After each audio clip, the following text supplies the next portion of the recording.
디모데전서 1장 같이 시작하도록 하겠습니다. 1장에서는 먼저 인사가 나오는데요. 좀 독특합니다. 뭐라고 인사하냐면 우리 구주 하나님과 우리의 소망이신 그리스도 예수의 명령을 따라 그리스도 예수의 사도된 바울은, 뭐가 좀 독특하게 보이세요?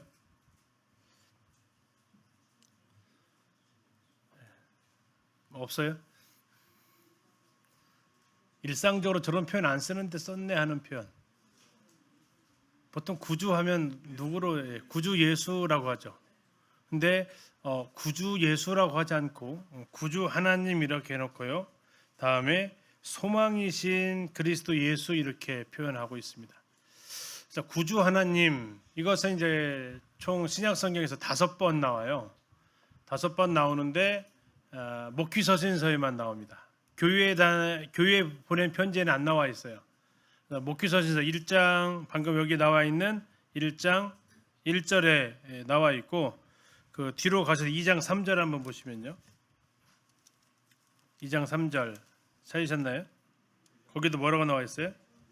네, 우리 구주 하나님 이렇게 나와 있습니다. 그리고 이제 디도서에, 디모데전서 뒤에 있죠.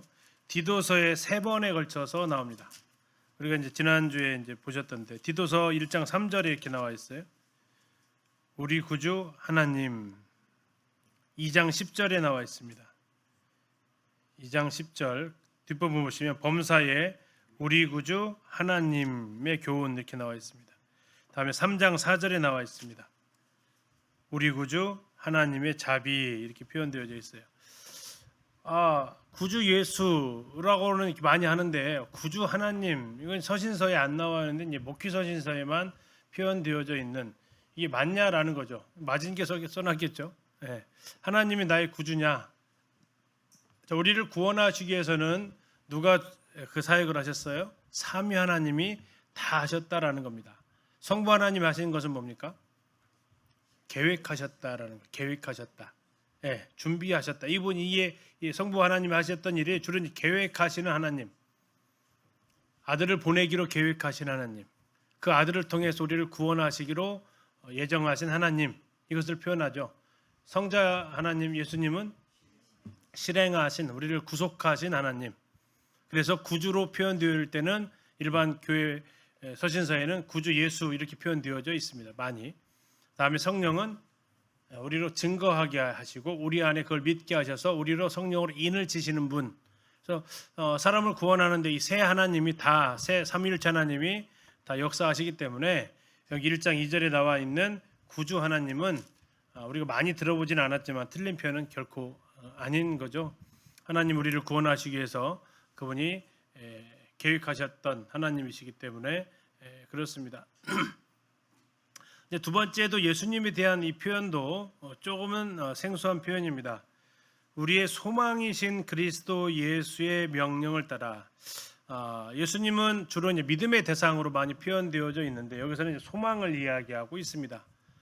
그러면 이것이 또 어떻게 연결이 되냐면 소망은 미래에 대한 기대죠. 소망이라는 것 자체가 그분은 이제 우리를 구속하신, 또 하나님과 화평케 하신, 과거형으로 이렇게 보통 표현되어져 있습니다. 구속하셨거나 구원하셨거나 하나님과 화평케 하셨거나, 이게 과거에 하나님 예수님께서 하셨던 사역이라면 골로새서에서는 뭐라고 표현되어져 있냐면 우리의 생명이 되신다라고 표현되어져 있어요. 우리의 생명. 그것은 현재입니다. 현재 진행되어지고 있는 상태. 그리고 여기서 말하고 있는 소망은요, 미래, 장래에, 미래 구원과 관련되어져 있는 그 모습. 그래서 구주 예수님도 과거에 또 현재에 미래에 다 해당이 되어지는, 결국 이 두 단어를 이렇게 섞어 쓰면서 예수 그리스도가 하나님이심을 또 증거하는 이 근거가 여기에 해당이 되게 됩니다. 그 하나님과 예수 그리스도의 명령을 따라서 자기가 사도가 되었다라고 얘기하는데, 자, 예수 그리스도라고 했어요? 그리스도 예수라고 했어요? 자, 그리스도 예수, 무슨 인성을 강조한 거예요? 신성을 강조한 거예요? 신성을 강조했다라는 거죠. 그 그리스도께서 예수가 되셨다라는 얘기입니다. 예수 그리스도는 예수가 알고 봤더니 그리스도다라는 거예요. 그러면 예수를 그리스도라고 고백한 사람들은 누가 주로 그렇게 고백을 해요? 예수님을 인성으로 먼저 본 사람들. 이게 누구예요? 예수님의 제자들. 제자들은 예수님을 신으로부터 먼저 본 게 아니라 사람이신 예수님을 봤어요. 그래서 베드로가 쓰는 내용들을 보면 거의 예수 그리스도라고 표현을 많이 합니다. 왜요? 예수 사람인 줄 알아봤더니 하나님이셨다라는 표현입니다. 바울은 그리스도 예수라고 표현을 많이 쓴다겠죠. 그 이유는 뭐예요? 바울은 육신의 예수님을 인정하지 않았어요. 그렇죠. 그래서 예수가 먼저 나오잖아요. 그는 뭘 먼저 봤냐면 그분의 신성을 먼저 봤어요. 그리스도를 먼저 봤어요. 하나님이 누가 되셨다고? 예수가 되셨다네 라는 겁니다. 바울이 접한 것은 이거예요. 다메섹에 들렸던 음성이 뭡니까? 나는 네가 핍박하는 예수다. 아니 그리스도가 예수시라고요? 이렇게 표현하는 겁니다. 제자들은 예수가 그리스도라고요? 이 표현이 예수 그리스도. 근데 그 앞에 붙는 것이 다 주가 붙게 되죠. 여기서는 이제 구주라는 표현이 하나님께 붙어 있는데 그분이 나의 주인이다. 그래서 온전한 풀네임은 주 예수 그리스도 또는 그리스도 예수 우리 주 이렇게 표현이 다 이제 풀네임으로 이렇게 붙게 되는 부분이죠. 자, 2절입니다. 믿음 안에서 참 아들 된 디모데에게 편지한다. 자, 참 아들. 자, 첫 번째는 아마도 디모데가 누구를 통해서 구원받았다는 얘기일까요? 바울의 전도로 구원받았을 가능성이 있다라는 거죠. 사도 바울이 1차 전도 여행에서 루스드라를 가잖아요. 더베까지 가는데 그 루스드라 출신이 디모데이기 때문에 아마 그때 디모데가 바울을 통해서 구원받았기 때문에 참 아들이라고 하지 않았냐 하는 것이 하나 있고, 그럼 그냥 아들이라고 하면 됐지 왜 참 아들이라고 하냐? 그것은 그냥 단순한 아들 그 이상이다라는 거죠. 왜요? 바울이 복음 전에서 구원받은 사람이 뭐 한두 명이겠습니까? 그럼에도 불구하고 이 디모데는 좀 각별했다라는 거죠. 자, 아들하고 아빠의 공통점은 뭐예요? 닮았다라는 거죠. 뭐가 닮았을까요? 삶의 가치관이 닮고 또 그 말도 닮고 말하는 내용도 닮고. 이 디모데를 봤을 때 바울이 보이는 완전히 똑같은 모습이 뭐 전체가 다 똑같은 건 아니지만 그런 모습이 보인다라는 거죠. 그리고 이제 한 번 더 생각하고자 하는 것은 지난번에 디도에게도 참 아들이라고 했어요. 디도에게도 그 이유가 뭐라고 말씀드렸냐면 아버지와 아들과의 중요한 뭐 지금은 많이 깨어져 있지만 예전에 장인들에게 있어서의 장인의 조건 중에 하나가 뭐예요? 자기 대에서 끝나요? 몇 대를 이어간다라고 하잖아요. 그게 뭐라고 하냐면 유업을 이어간다라고 그 가문의 이 전통을 이어가는 그래야만이 그게 참 아들이다라는 거죠. 그래서 바울이 전했던 그 복음을 누가 이어간다고요? 디도와 디모데가 그 유업을 이어가는 사람, 바울의 사역을 전달해줘서 그 사역을 이어가는 사람. 뭐 자식이 다 많아도 아버지 유업을 이을 사람이 모든 아들이 다 이어가지는 또 않잖아요. 그래서 내가 이걸 유일하게 물려줄 사람은 이 아들이다라고 이렇게 뭐 표현하듯이 바울이 가지고 있었던 이 복음의 사역을 계속해서 이어가기를 기대하는 사람, 아니 이어가고 있는 사람. 그래서 네가 나의 뭐라고? 참 아들이다라고 이야기합니다. 디모데후서에서는 이 참 아들 표현도 하지만 뭐라고 표현하고 있어요? 사랑하는 아들이다라고 표현을 할 정도로 이 디모데를 향한 바울의 애타는 모습이 나와 있죠. 1장 2절 디모데후서 1장 2절에 그렇게 써 있습니다. 사랑하는 아들 디모데에게 편지하노니. 디모데 전서에서는 참 아들 디모데에게 편지하노니. 참 아들이 좋으세요? 사랑하는 아들이 좋으세요? 뭐 다 좋죠. 이게 디모데와 바울의 그 모습을 보여주는 참 아들이기 때문에 사랑하는 거죠. 그렇죠? 더 사랑이 가는 거고 사랑하기 때문에 아버지의 유업을 그대로 이어받고 있는 그 모습. 그래서 일반 교회에다가 쓰는 우리 이제 서신서를 쭉 봤습니다. 10개 정도 서신서 우리가 봤는데 이 개인 서신서에 안 쓰는 단어가 하나씩 꼭 이렇게 들어가요. 자, 보통 교회에다가 썼던 편지는 인사말에 뭐가 들어가죠? 은혜와 평강. 근데 여기 개인 서신에다 지금 이 디모데전서 1장에 보시면 은혜와 평강 말고 더 썼어요.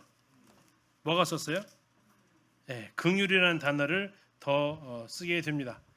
디도서에는 나와 있지는 않은데 이 디모데에게만은 디모데 전서에서도 그렇고요.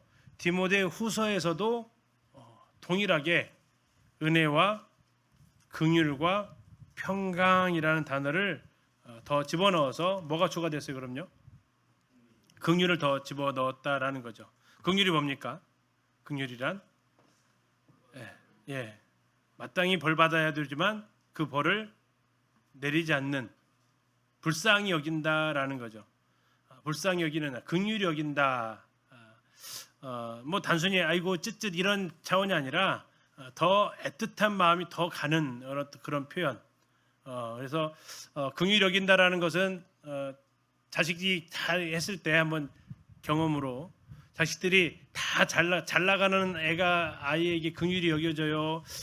약간 좀 치이는 아이한테 긍휼히 여기줘야 돼요. 약간 좀 치일 때 그러잖아요. 디도한테는 긍휼이라는 표현을 1장에서 안 쓰셨거든요. 근데 여기 디모데한테는 디모데 전서에서 썼고요, 후서에서 썼어요.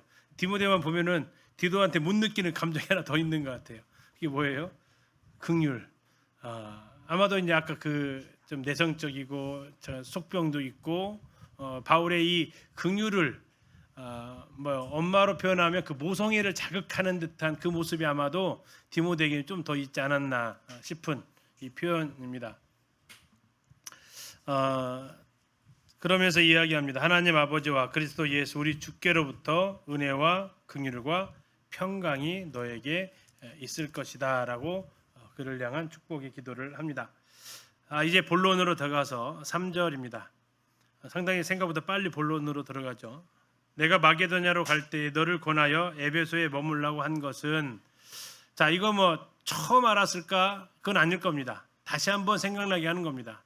왜 혼자 저만 남아야 돼요? 했을 때 아마 이야기를 했을 건데 다시 한번 새겨 주는 거죠. 어떤 사람들을 명하여 다른 교훈을 가르치지 말며. 그러면 무슨 사람이 있었다는 얘기입니까? 다른 교훈을 가르치는 사람들이 있었다라는 거예요. 이것을 그 사람들의 입을 지금 네가 막는 일이 네가 해야 될 일이다라는 겁니다. 그 다른 교훈에 대해 해당되는 것들이 뭐냐? 여기 이제 뒤에 나와 있는 율법주의 사람들이 있었다라는 겁니다. 또 한 부류는 누가 있었냐면 4장으로 잠깐 한번 가보실까요? 4장으로 가셔서 4장 3절입니다. 4장 3절. 혼인을 금하고 어떤 음식물은 먹지 말라고 하는 사람들. 이 사람들이 누굴까요? 금욕주의자들입니다. 이 사람들 가리켜서 영지주의자라고 하는 거죠. 그래서 대표적으로 말하고 있었던 이 다른 교훈을 말하는 사람들이 지금 이제 7절부터 나와 있는 율법의 선생이 되어서 율법을 잘못 사용하고 있는 율법주의자들, 그리고 4장으로 가면 혼인을 금하고 금욕적인 생활하고 음식을 먹고 이것을 가지고 하는 이러한 영지주의자들이 그들 가운데서 가르침을 행하고 있었다라는 겁니다. 어디에서? 에베소 교회 안에서. 그 사람들을 다른 교훈을 가르치지 말라고 얘기했다고 하죠. 그럼 다른 교훈의 반대말은 뭘까요? 다른 교훈의 반대말 10절에 나와 있습니다. 10절 끝에 기타 무슨 교훈 나와 있어요? 바른 교훈. 그냥 아니면 그냥 교훈 이렇게 나와 있습니다. 교훈 또는 바른 교훈 이렇게 표현되어져 있는데 그들이 하나님의 말씀을 가르치는 게 아니라 하나님과 말씀과는 다른 것을 가르쳤다라는 겁니다. 그것이 율법주의고 영지주의였다라는 거죠.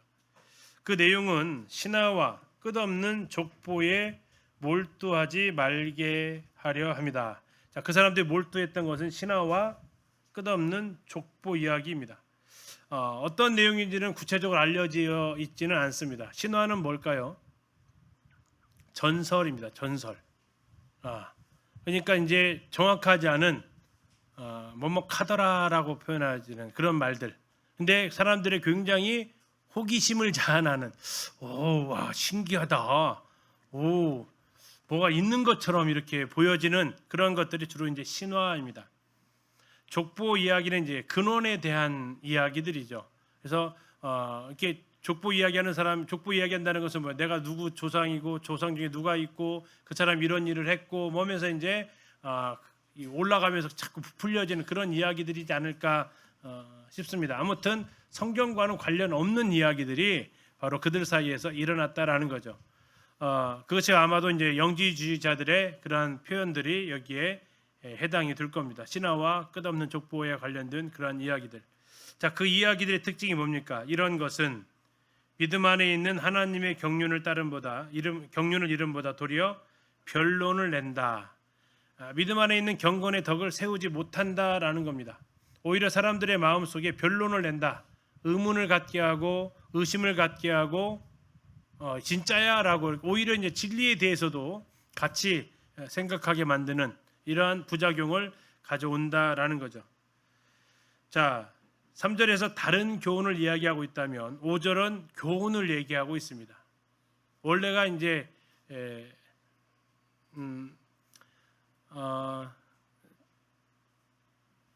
식당에 어떤 집이 원조인지 맞춰보세요. 예전에 저희 화산에 이제 그 참붕어찜이 유명했었는데 원조 참붕어찜, 진짜 원조 참붕어찜, 다음에 참붕어찜. 세 집에서 어떤 데가 진짜 원조일까요? 어떤 데가 제일 원조일까요? 참붕어찜이 원조거든요. 원조 앞에는 다른 거 붙일 필요가 없어요. 그냥 붙이면 되는데 자꾸 이 앞에다 붙인다라는 것은 이게 원조가 아닌 걸 증명하는데 사람들은 그거 보고 얘가 진짜야. 오히려 그런 쪽으로 찾아가는데 여기서 5절에 말하고 있는 대로 바른 교훈이라고 표현하지 않고요. 진짜 교훈이라고 안 하고 참 교훈이라고 하지 않아요. 그냥 교훈이라고 해요. 진리는 담백한 부분이 있는 거죠. 그래서 교훈이에요. 그냥 교훈. 근데 다른 사람들은 여기에다가 아까 했던 대로 뭐 참, 진짜, 원조 이렇게 붙였듯이 신화, 다음에 전설, 족보 이렇게 자꾸 붙여요. 이게 뭔가 있는 것처럼 보여주려고. 근데 그렇지 않다라는 겁니다. 5절은 뭐라고 얘기합니까? 교훈의 목적, 진리의 목적은 뭡니까? 청결한 마음과 선한 양심과 거짓이 없는 믿음에서 나오는 사랑이거늘. 세 가지는 꾸며주는 말이고요. 그냥 담백하게 말하면 이 교훈의 목적은 뭡니까? 사랑입니다. 교훈의 목적은 사랑이다. 그런데 이 교훈의 목적인 이 사랑이라는 것을 어떻게 알 수 있느냐? 기준이 있다. 그것이 세 가지다라는 겁니다. 교훈의 목적은 사랑인데 그러면 정말로 그것이 눈에 보이는 게 아니잖아요. 이것이 바른 교훈인지 아닌지를 뭘로 알 수 있느냐? 세 가지를 가지고 재보면 안다. 첫 번째는 뭡니까? 청결한 마음이어야 한다. 내면에 순수함이 있어야 된다라는 거죠. 그 사랑은 교훈의 목적인 그 사랑은 마음이 청결해야 된다라는 겁니다. 내면이 순수해야 된다라는 거죠. 두 번째는요. 선한 양심이어야 된다. 선한 양심이라는 얘기는 하나님과 사람 앞에서 거리낌이 없는 양심을 가리켜 선한 양심이라고 합니다. 세 번째, 거짓이 없는 믿음. 거짓이 없다는 얘기는 이게 거짓이라는 것이 뭐냐면 가면을 썼다라는 겁니다. 가면은 뭐예요? 겉의 얼굴과 속이 다른 거죠. 유선적이다라는 말 여기서 나옵니다. 그래서 탈을 쓰지 않은 믿음, 말과 삶이 같은 믿음, 또 이쪽에서 말한 것과 저쪽에서 말한 것이 동일한 말, 이것이 거짓이 없는 믿음. 이 세 가지를 거쳐야 교훈이 바른 교훈인지 다른 교훈인지를 알 수 있다. 교훈의 목적은 사랑이다라고 이야기하면서 지금 5절에서 말씀하고 있습니다.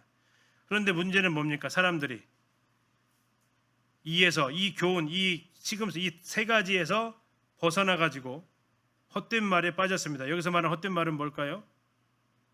위에서 말했던 신화와 끝없는 족보 이야기에 빠져버렸다라는 겁니다. 자, 빠졌다라는 것이 뭐냐면 이게 자전거나 이렇게 손수레 끌고 가다가 빠졌다면 뭐가 된 거예요? 길에서 벗어난 거죠. 그래가지고 어디로 들어가요? 구덩이, 시궁창 같은 데 이렇게 빠져나가는 거, 빗나가는 거, 제대로 길을 가지 못하는 거, 또는 이제 양궁으로 말하면 관역에서 벗어나는 거, 이것을 지금 이야기합니다. 이것이 바로 헛된 말에 빠졌다라고 표현하고 있습니다. 교훈의 목적은 사랑인데 사랑은 그 세 가지의 기준에 맞춰서 분별할 수 있는데 이것에 대해서 사람들은 벗어나 버렸다. 그리고 헛된 말에 그들이 마음을 다 빼앗겨 버렸다라고 얘기합니다. 그 첫 번째가 이제 율법에 대한 율법주의자에 대한 가르침입니다. 자, 7절 보시면 율법의 선생이 되려하나 자기가 말하는 것이나 자기가 확증하는 것도 깨닫지 못하는도다. 이게 누구냐면 율법주의자들입니다. 이들은 교회 안에 들어온 사람들이고요. 교묘하게 유대교와 율법과 기독교와 그 은혜를 섞어버린 사람들. 그러다 보니까 섞어버렸을 때의 특징은 무엇입니까? 자, 두 가지 맛을 섞어버리면 무슨 맛이 나와요? 이도저도 아닌 맛이 나옵니다. 그걸 지금 표현하고 있는 게 뭐라고 나와 있냐면 자기가 말하는 것이나 확증하는 것도 깨닫지 못하는, 이게 율법인지 은혜인지도 제대로 모르면서 율법을 은혜같이, 은혜를 율법같이 말하는 사람들. 자, 은혜가 말하는 것은 어떻게 구원받는다고 얘기합니까? 그리스도를 믿음으로 구원받는다고 합니다. 율법으로는 뭘 어떻게 구원받는다고 그래요? 뭘 행해야 된다고 그러죠? 율법을 행하거나 할례를 행하거나 뭘 해야 구원받는다라고 이야기를 하는. 근데 이것을 막 섞어버렸다라는 거예요. 그래서 내가 말하는 것이 뭔지도 모르면서 이런 말을 하는 거죠. 오늘날도 이런 사상들이 있죠. 사람들한테 지금도 복음을 전하다 보면 그래도 내가 뭔가를 해야 되겠다라는 분들 계세요. 다시 말하면 지금 우리가 듣기로는 뭐처럼 들리냐면 그 7절처럼 들려요. 어떻게 들려요?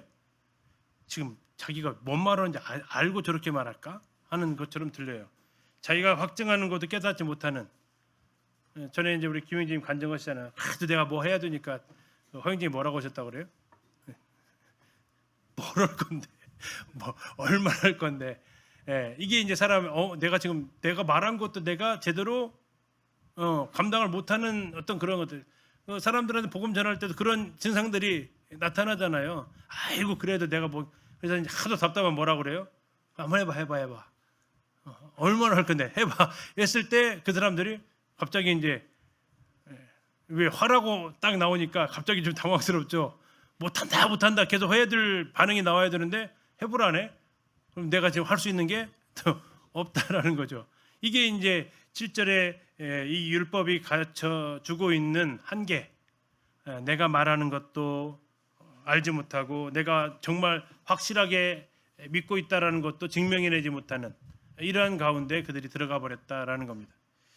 8절입니다. 그러나 율법은 선합니까 악합니까?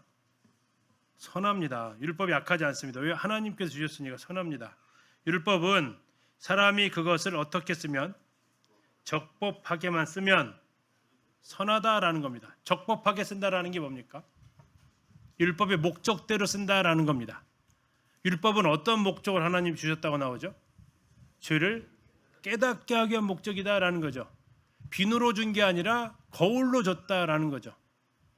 그래서 율법을 거울로 제대로 쓰면 율법은 참 선하다. 그런데 그들은 율법을 지금 거울로 쓰는 게 아니라 비누로 쓰려고 한다라는 거죠. 율법으로 자꾸 선해져 보려고 하니까 적법하게 쓰지 않고 그럼 어떻게 쓴 거예요? 불법으로 쓴 거예요. 불법으로. 그러니까 이것도 저것도 아닌 상황이 되어버린. 율법은 전혀 구원하는 길이 아닌데 율법을 통해서 구원 얻으려고 하는 그들의 행위, 이것이 적법하게 쓰지 않는 모습이다라는 겁니다. 율법이 적법하게 쓰게 되면 아주 효과적인 일을 하죠. 사람들로 내가 뭐다? 죄인이다. 어쩔 수 없는 죄인이다. 내가 하나님 앞에서 더러운 죄인이다라는 사실을 깨닫고 뭐 하게 합니까? 하나님 앞에 구하게 하죠. 나를 구원해 주십시오. 나를 살려 주십시오. 라고. 이게 율법을 적법한 방법으로 쓴 거. 잘못 쓴 것은요, 내가 율법을 행해서 뭐 하려고? 의롭다함을 받으려고 쓰면 율법을 잘못 쓴 거. 그래서 이렇게 쓰여지게 됩니다. 9절입니다. 알 것은 이것이니 율법은 누구를 위해서 세운 것이 아닙니까? 옳은 사람을 위하여 세운 것이 아닙니다. 누구를 위해 세워진 겁니까? 불법한 자와 복종하지 아니하는 자와 경건하지 아니한 자와 죄인과 거룩하지 아니한 자와 망령된 자. 자, 여기까지가 10계명의 1에서 4계명을 어긴 사람들의 모습들입니다. 그 다음에 아버지를 죽이는 자와 어머니를 죽이는 자와 5계명이죠.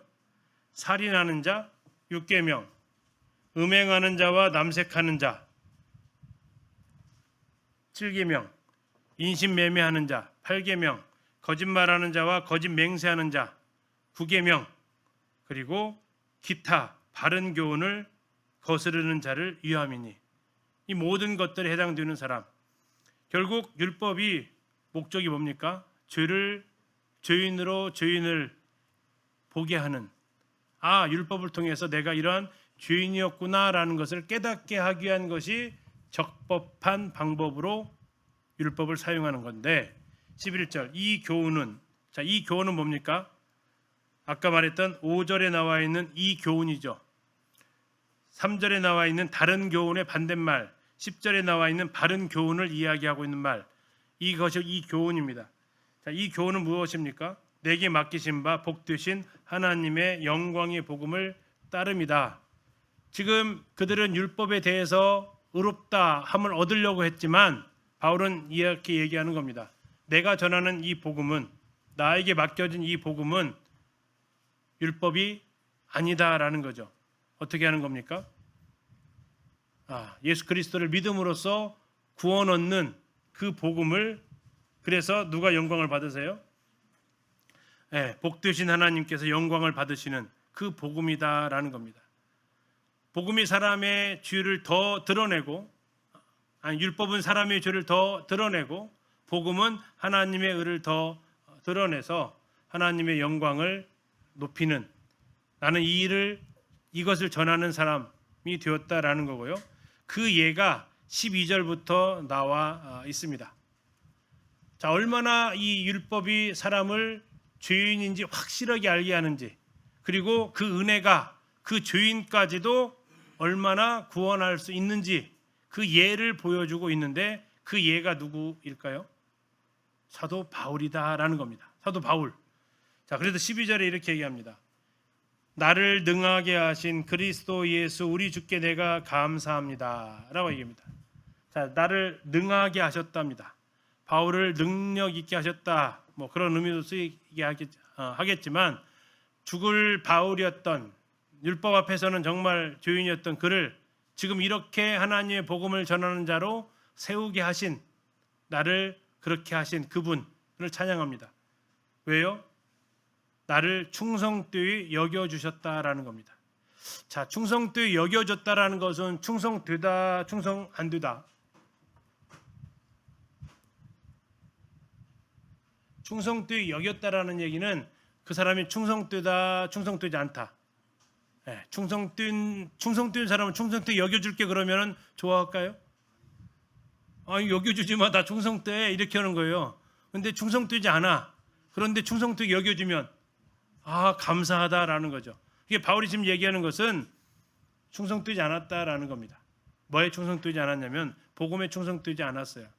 그는 자기 의를 세우는 것에는 충성되었지만, 그런데 그 의를 어떻게 하셨어요? 그 다음에 나왔어요. 나에게 직분을 맡기셨대요. 그게 11절에 말하는 대로 맡기신 바예요. 무슨 직분입니까? 복음을 전하는 그 직분을 맡기셨다라는 거예요. 어떻게 여겨서? 충성스럽게 여겨주셔서. 혹자는 이렇게 얘기합니다. 바울이 복음을 핍박하는데 충성스럽게 여겼던 그를 여기 복음 전하는데 충성스럽게 했다. 근데 그렇게 했기 때문에 이렇게 썼다라고 이렇게 표현을 하기도 하시는 분들이 계시는데, 뭐 그렇게 할 수도 있겠죠. 완전히 극에 있었던 사람을 이쪽 완전 반대 극으로 데려가서 할 수도 있으니까. 그러면 이제 죄인도 그냥 완전히 그냥 사람들의 손가락질 받는 죄인이 구원받으면 더 영광을 받을 수는 뭐 있으니까. 그러나 그 표현이기보다는 나는 어쩌면 하나님 앞에서 정말로 충성스럽지 못한 이런 사람이었지만 하나님이 나에게 충성스럽게 봐주셨다. 그리고 나에게 복음의 직분을 맡기셨다. 아니, 복음에 대한 핍박자를 복음을 전하는 사람으로 맡기셨다. 이게 무슨 능력이냐? 복음의 능력이다라는 고백입니다. 13절에 바울의 모습을 얘기합니다. 내가 전에는 뭐였어요? 비방자였습니다. 예수님에 대해서 비방하는 말을 했다라는 겁니다. 예수가 뭔 그리스도냐 뭐 했겠죠. 두 번째는요, 박해자였습니다. 그리스도인들을 죽이려고 했던 사람이었다라는 겁니다. 그런 계획만 했던 게 아니라 실제로 그는 뭐였습니까? 폭행자였습니다. 폭행자는 실제로 잡아들였잖아요. 그리고 죽였습니다. 이 죄는요, 비방자, 박해자, 폭행자 점점 어떻게 되고 있어요? 강해져 가고 있습니다. 말로 비방했던 사람이 말로 안 되겠네, 해야 되겠네, 그리고 실제로 마음으로 그친 게 아니라 뭐까지? 행동에 이르기까지 물리적인 폭력을 사용했던 사람. 그래서 비방자, 박해자, 폭행자는 점점 바울이 하나님에 대한, 예수 그리스도에 대한 믿음에 대한 이런 것들에 대해서 악의가 강해져 가고 있는 모습입니다. 자, 그것을 이렇게 얘기합니다. 자기가 그렇게 되었는데 긍휼을 입었답니다. 긍휼을 입었다는 것은 불쌍히 여겼다라는 거죠. 그 이유가 뭡니까? 내가 믿지 아니할 때에 뭐 했다? 알지 못하고 했다. 알고 한 것이 아니라 알지 못하고 했다라는 것이 긍휼을 입었습니다. 예수님께서 십자가에 달리셔서 했던 첫 번째 기도가 뭐죠? 아버지여, 저들을 사하여 주옵소서. 그 이유가 뭐예요? 저들이 자기가 하는 짓을 알지 못합니다. 주님이 첫 번째 하셨던 그 기도, 바울이 돌이켜보는 겁니다. 내가 왜 하나님으로부터 그렇게 긍휼을 받았을까? 그래, 나는 정말 솔직히 알지 못해서 했다라는 겁니다. 구약에서요, 그 사람이 살인죄를 하게 되면 죽습니다. 그런데 살 수 있는 길을 열어놓은 것이 뭐냐면 도피성이에요. 근데 도피성에 들어갈 때 1번 부지 중에 죽인 사람이 들어가요, 2번 의도적으로 죽인 사람이 들어가요, 아니면 그 두 사람 다 들어갈 수 있어요? 부지 중에 죽인 사람만 들어갈 수 있어요. 의도적 살인자는 도피성 들어가도 잡아서 죽여요. 그것은 의도적 살인자는 도피성이 보호해 주지 않아요. 바울이 여기서 말하는 겁니다. 내가 알지 못할 때 했다. 그래서 하나님이 나를 불쌍히 여겨주셨다라고 하는 겁니다. 자, 그러면서 14절입니다. 우리 주의 은혜가 그리스도 예수 안에 있는 믿음과 사랑과 함께 넘치도록 풍성하였다. 그는 자기를 구원하신 이 사랑은 풍성하지 않으면 안 되는 사랑이었다라고 고백을 지금 하고 있는 겁니다. 자기를 구원해 주신 그 하나님의 은혜가 풍성해야만 자기를 구원할 수 있었던 만큼 내가 그렇게 심한 죄인이었다라는 고백을 하는 겁니다. 어떻게 해요? 주의 은혜다라는 거죠. 전혀 하나님의 사랑을 받을 자격이 없었지만 하나님의 사랑을 입은 것은 뭐에서요? 풍성하도록 넘쳤기 때문에, 그리스도 예수 안에 있는 믿음과 사랑과 함께 넘치도록 풍성했기 때문에, 이게 바로 바울을 구원할 수 있었던 하나님의 은혜다라고 고백하고 있습니다. 그러면서 찬양합니다. 미쁘다, 미쁘다.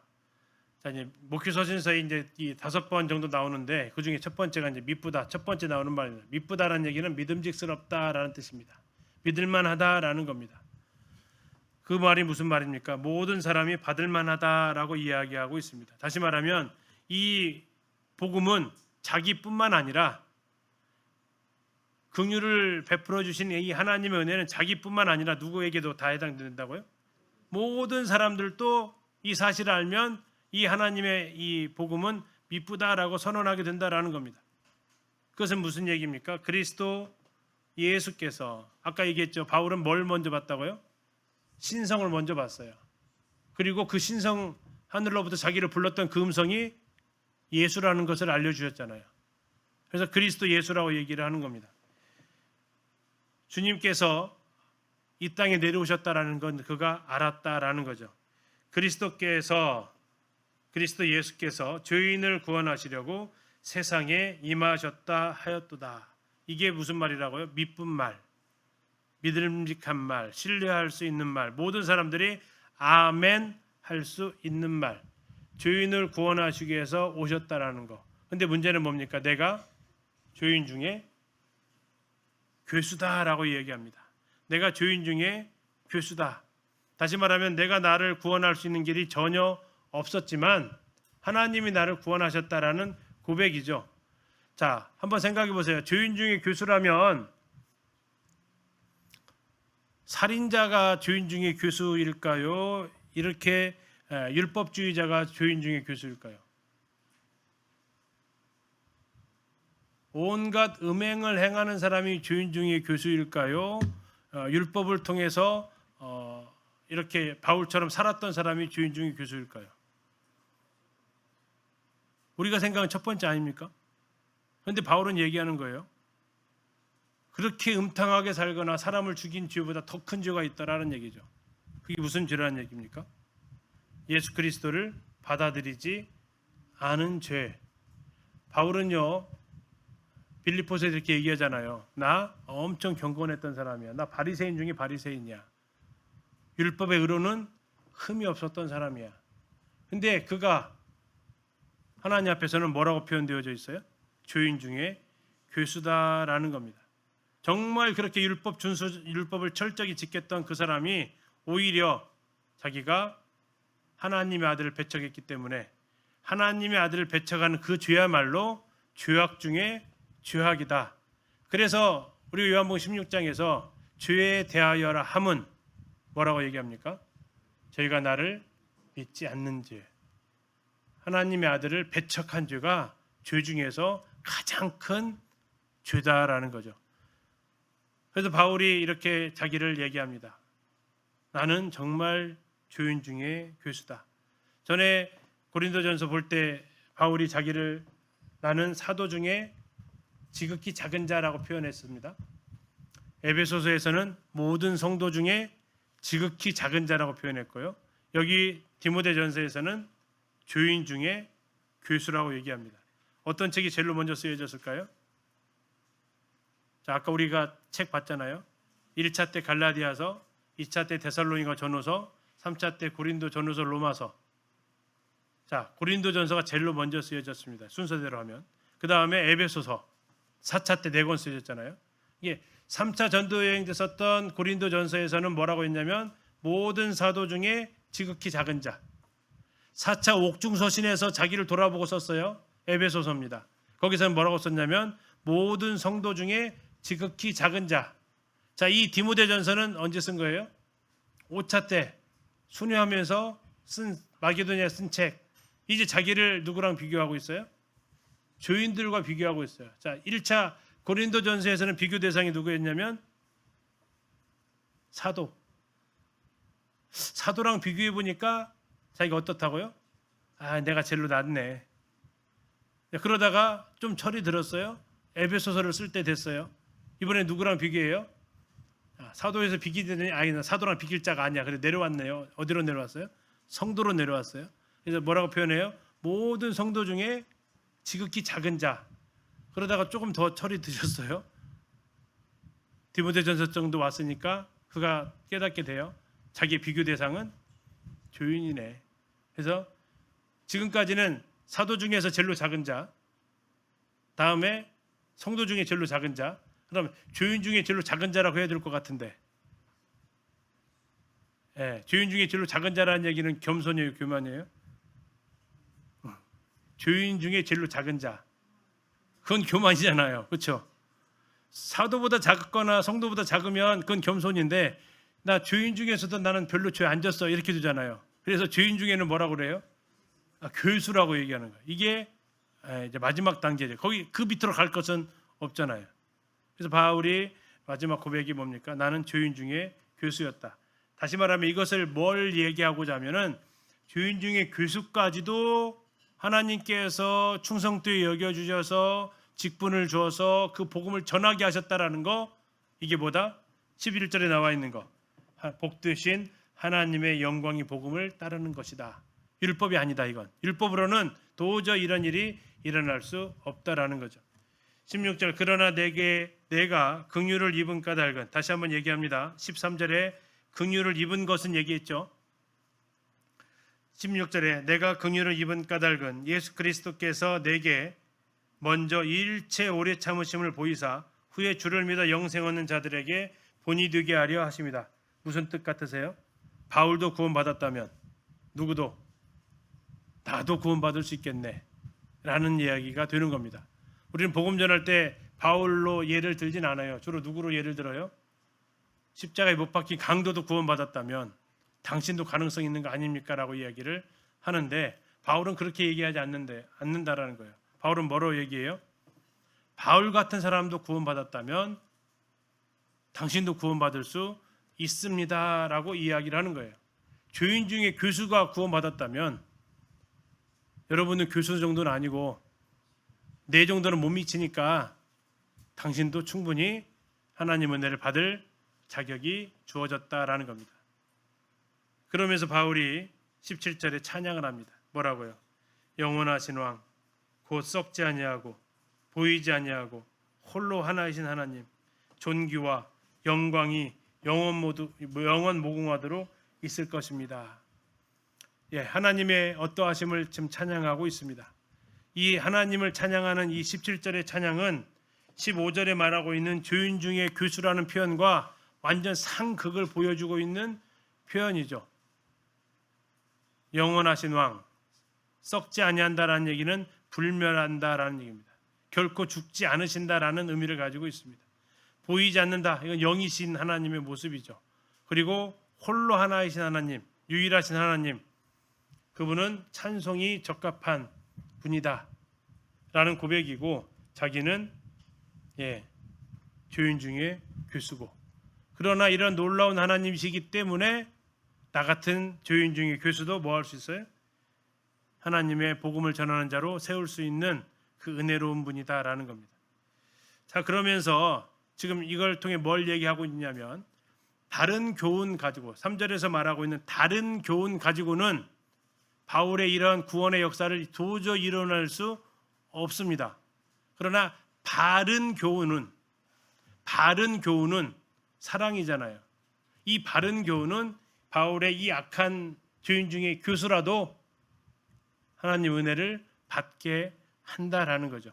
그래서 18절에서 얘기하는 겁니다. 아들 디모데야 뭐라고 얘기합니까?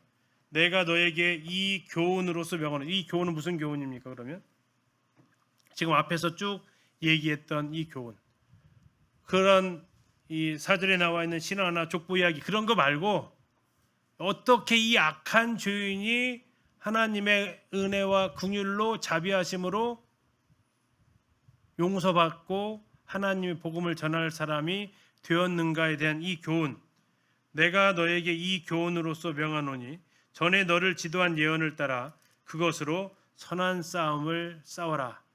전에 너를 지도했다라는 것은 맥도널드 형제는 이렇게 표현합니다. 아마도 어떤 선지자가 디모데한테 이렇게 얘기했다라는 겁니다. 디모데는 주님의 일에 쓰임을 받으리라 라는 그런 예언이 아마도 있었던 것 같다라고 이야기를 해요. 그래서 지금 거기서 얘기를 하는 겁니다. 너를 지도한 예언을 따라서 네가 주님의 일에 쓰임 받겠다라는 그 예언을 따라서 선한 싸움을 싸워라. 지금 바울이 디모데를 격려하고 있는 거죠. 왜? 이 복음의 이 능력이 바로 나 같은 사람도 구원을 하셨던 그것을 따라서 네가 그 일을 할 수 있도록 권면합니다. 19절입니다. 믿음과 착한 양심을 가져라. 자, 믿음이라는 것은 교리적으로 믿음은 믿는 대상, 믿는 내용이 중요한 겁니다. 그래서 교리적인 것을 얘기한다면 착한 양심은 우리 마음의 그 선한 양심을 표현하고 있는 부분이죠. 사람들은 이 거짓 진리를 따르면 이 두 가지 중에 한 가지가 무너진다라는 얘기입니다. 그 무너진 예가 나와 있어요. 첫 번째 사람 어떤 사람입니까? 어떤 이들은 뭘 버렸어요? 이 양심을 버렸답니다. 이 양심 어떤 양심입니까? 착한 양심을 버렸답니다. 또 어떤 사람은요? 그 믿음에 관해서는 파선한 사람들이었다라는 겁니다. 자, 이 두 사람인데 하나는 양심을 버린 사람들. 아까 이건 양심은 착한 양심에 대한 얘기입니다. 다음에 믿음에 파산했다는 얘기는 19절 처음에 나와 있는 그 믿음에 대한 것을 이야기하고 있습니다. 자, 이 두 가지 중에 하나의 문제가 생긴 사람들을 이야기하고 있는데 첫 번째 사람의 양심을 버렸다라는 거. 양심을 버렸다. 양심이 뭡니까? 하나님 우리에게 주시는 신호죠. 신호. 그래서 잘못하면 두근거리게 만드는 그 신호. 내가 바른 길로 가게끔 인도하는 그 신호. 마치 파선했다라는 단어랑 비교 한번 해볼게요. 파선은 뭐 하는 거예요? 파선은 배가 깨진 거잖아요. 그럼 배에 있어서 이 양심은 뭘까요? 나침판이 그 길을 가르쳐 주잖아요. 다시 말하면 파선에다 비유한다면 이 사람들은 지금 뭐 한 거냐면 뭘 버려버린 거예요? 나침판을 갖다가 버려버린 거예요. 양심을 버렸다라는 것은, 선한 양심을 버렸다라는 것은 배로 말하면 믿음에 파선했다고 했을 때 이 사람들을 보면 나침반을 버려버린 사람들. 그러면 어디로 가요? 배가? 마음대로 가버리잖아요. 방향을 잃어버리는 사람들. 그게 무슨 사람들이냐? 뭐한 사람들이요? 양심을 버린 사람들. 뭐가 옳은지 뭐가 그른지에 대해서 전혀 그 마음에 신호를 받지 못하는 사람들. 그래서 내가 그냥 옳은 대로 나아간 사람들이 됐다는 얘기입니다. 두 번째 사람들은요, 믿음에 파선했던 사람들입니다. 자, 믿음에 파선했다. 이 사람들 구원 받았던 사람이 파선했을까요? 아예 구원 안 받은 사람이었을까요? 믿음에서 파선했다. 네, 구원 받았던 사람으로 맥도날드 분별을 하시더라고요. 참 신자였지만 그 올바른 양심을 버렸기 때문에 나침판을 버리면 어떻게 된다고? 배가 파선하게 되는 그 길로 가는 사람들이 있다라는 얘기입니다. 자, 20절에 보면 두 사람을 얘기합니다. 첫 사람은 후메네오, 두 번째 사람은 알렉산더. 자, 후메네오는 나중에 디모데후서 2장에 한 번 더 나오고요. 알렉산더는 디모데후서 4장에서 한 번 더 나옵니다. 이 두 사람은 어떻게 했다고 합니까? 사탄에게 내주었다고 합니다. 근데 사탄에게 누가 내주었다고 잘 보세요. 사탄에게 누가 내줬대요? 교회가 내준 게 아니고요. 누가? 내가가 누구예요? 그럼요? 사도가 내줬다라는 거예요.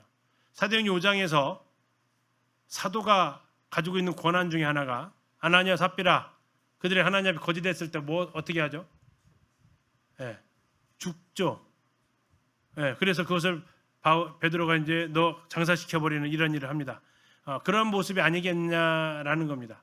아나니아 삽비라처럼 그 징계에 대한 것이 이제 사도 베드로가 했는데, 이 지금 후메네오와 알렉산더에 대해서 내가 사탄에게 내줬다라고 얘기합니다. 사탄에게 내줬다라는 것이 구체적으로 어떤 모습인지는 모르겠지만 오늘날의 뭐 교회 징계와는 조금 차원이 다른 것 같습니다. 교회가 내린 징계가 아닙니다. 이 징계는 1장 1절에 나와 있던 그 사도 바울이 내린 징계입니다. 어떻게 한 것이 모르겠지만 뭐 베드로 하게 되면 아마도 그를 이렇게 사탄에게 먹이로 내주는 이런 모습일 수도 뭐 있겠고요. 아무튼 그 이유가 얘기하고 있습니다. 그들을 사탄에게 내준 이유가 뭡니까? 그들로 후메네오와 알렉산더로 훈계를 받아서 신성을 모독하지 못하게 하려 합니다. 자, 훈계를 받았다라는 얘기는 아마 징계가 내려진 것 같은데요. 그들이 하나님을 회방하지 못하도록. 여기서 회방했다는 얘기는 뭘까요? 은혜의 복음을 방해했다라는 걸 겁니다. 아마도 이 두 사람을 나중에 사탄에게 내줬으면, 고린도전서 5장에 이렇게 나와 있습니다. 교회 가운데 징계를 했을 때 출교를 시키도록 하는 표현이기도 한데, 그것은 그들을 회복시키기 위한 목적이잖아요. 근데 디모데 전서를 쓰고 나서 내줬어요. 디모데 후서에서 이 후메네오 알렉산더가 좋은 모습으로 기록되었을까요? 안 좋은 모습으로 기록되었어요? 안 좋은 모습으로 기록이 되었죠. 그들이 돌이키지를 않았던 것 같습니다. 그래서 이런 부분들이 이제 바울이 더 참 나에게 많은 피해를 줬다라고까지 얘기를 하게 되는데, 아무튼 바울이 지금 얘기를 하는 겁니다. 다른 교훈과 바른 교훈에, 자기는 바른 교훈을 쫓아갔더니 교인 중에 교수가 구원받는 일이 일어났고, 그러나 이 바른 교훈을 가다가 후메네오 알렉산더는 아까 말했던 대로 믿음에서 파선했다고 했잖아요. 그러면 시작은 뭘로 한 거예요? 바른 교훈을 했어요. 바른 교훈으로. 그러다가 결국 뭐가 됐어요? 다른 교훈 쫓아가다가 격규로 빠져버린, 이것을 지금 두 개를 대조하면서 이 디모데에게 에베소 교회의 바른 교훈을 가르치는 것의 중요성을 인식시키는 이 예로 자신을 바울을 교인 중의 교수로, 후메네오 알렉산더는 시작은 잘했으나 나중에 결과적으로 파산한 사람으로. 그래서 내가 바른 교훈을 가고 있느냐, 다른 교훈을, 아까 빠졌다고 표현하고 있잖아요. 빠졌다. 길에서 빠져나온 것처럼 이들은 믿음에서 파산한 이런 모습으로 또 표현되어져 있습니다. 예, 여기까지 하고 다음 시간에 이제 2장 더 같이 살펴보도록 하겠습니다. 형제님 기도해 주시면 감사하겠습니다.